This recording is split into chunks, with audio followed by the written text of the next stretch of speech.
So the question is, find the users who have logged in for 3 consecutive days from the login table. So this is my login table. Okay. So consecutive days means, see, for the user ID 1, he have logged in 1st January on 1st, 2nd and also 3rd. He didn't skip any day here. So he logged in continuously for 3 consecutive days. So if you go to the second user ID, he have logged in at 1st Jan 1st. He skipped the second. See, again he have logged in at 3rd. Now 4th also skipped, 5th. So in this way we have to find who have logged in 3 consecutive days. When you go to the third one, it is 2024 2nd Feb. He have logged in on 10th, 11th, 12th, 13th on 4 consecutive days. So will this third one include in the list? Yes, he will be included in the list because we are finding 3 consecutive days. So this will be grouped as 3, 10th, 11th, 12th. This will be grouped as one group, and 10th level to 12 will be grouped as one group. From 13 it will be grouped as second consecutive group. So let's write the query first. So select distinct user ID. So here I'm using distinct because the same user can appear multiple times. If user 1 has two sets of consecutive logins, like for the user ID 1, if you can see, January 1 2 3 is his first consecutive group. Suppose if we have 10, suppose he also has logged in like 10th, 11th, 12th, so that's the other consecutive group. So we only want one consecutive group here, so that's why we are using distinct user ID. Next is I'm using from here.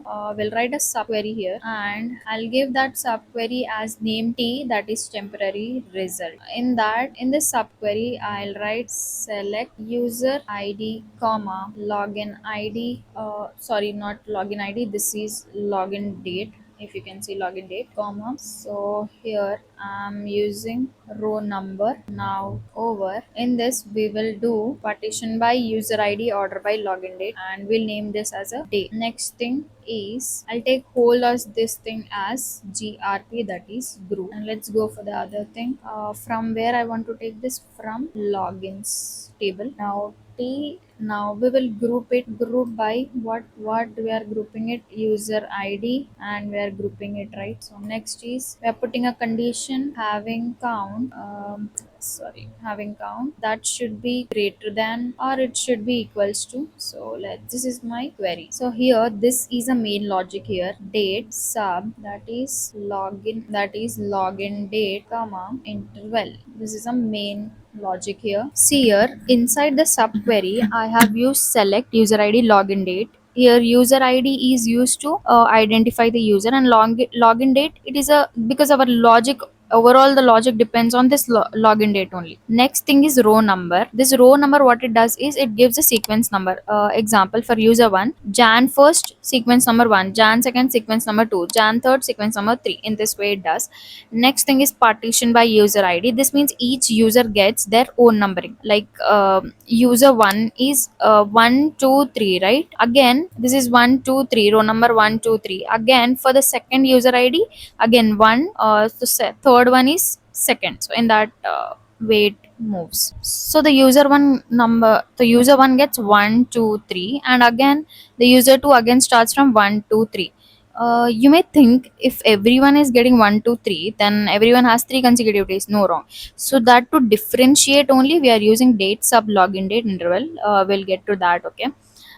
Next thing is order by login date. Numbering follows the date order. Okay, this is very important. Now let's get to the main logic. Date sub means subtraction here. Login date comma interval. See here, interval row number it is like. So login date interval row number. In this way it is. So what are we doing? We are subtracting row number from the date. How we are doing that? Suppose Jan 1st minus what is the row number 1, we get to the December 31st. And suppose for the Jan 2nd minus what is the row number here, 2, right? The again we get back to the December 31st. Now Jan 3rd minus what is the row number here, 3. Again we get back to the December 31st. So all becomes same, means 3 consecutive days, right? So here I'm using as group. We name this whole result, this from this whole result as a group.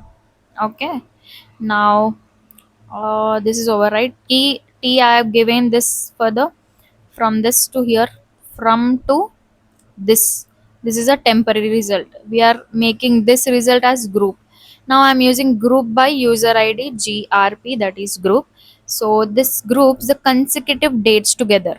Like it groups, suppose 1 January 1 2 3 means same group. This is one group of consecutive days, consecutive group, right? Next is having count greater than or equals to 3. We keep only those groups where count is 3 or more. Okay, suppose if a user has 3 rows in a group, suppose this user has 3 rows, right, continuously, this is one group, this is valid, right? So in this way we are doing. So let me run my query and show you. Till here this is my run. So yeah, everything is good. Let's run and show you my, okay, user id 135. These people have the 3 consecutive days, who have these people who have logged in for 3 consecutive days. I think you understood the question here, or you have understood the logic, how I have wrote. If you have any doubts, please do put on comments. And in the next video, we'll learn about data cleaning, like how to handle gaps. Sorry. In the next video, we will learn about how to handle the null values, how to handle blanks. So, follow for more skill tips like this.